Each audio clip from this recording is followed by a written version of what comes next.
আসসালামু আলাইকুম এভরিওয়ান, আশা করি আপনারা সবাই অনেক ভালো আছেন। আলহামদুলিল্লাহ, আমিও অনেক ভালো আছি। আজকে আপনাদের মাঝে গ্রামের কিছু সৌন্দর্য তুলে ধরবো, আপনারা সবাই সাথে থাকুন।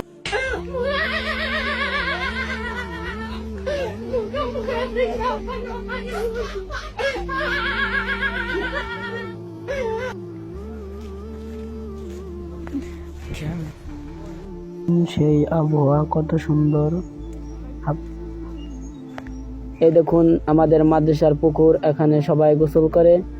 এই যে আমাদের মাদ্রাসার কাঠ মাঠ রয়েছে, মাদ্রাসার মসজিদের কাম চলতেছে, অনেক বড় মসজিদ হচ্ছে। দেখুন আপনারা সাথে থাকুন, এই যে চারিপাশে দেখানো হবে।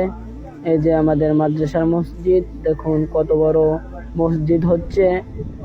ভিডিওটা ভালো লাগলে সবাই লাইক, কমেন্ট, শেয়ার করে পাশে থাকবেন, যাতে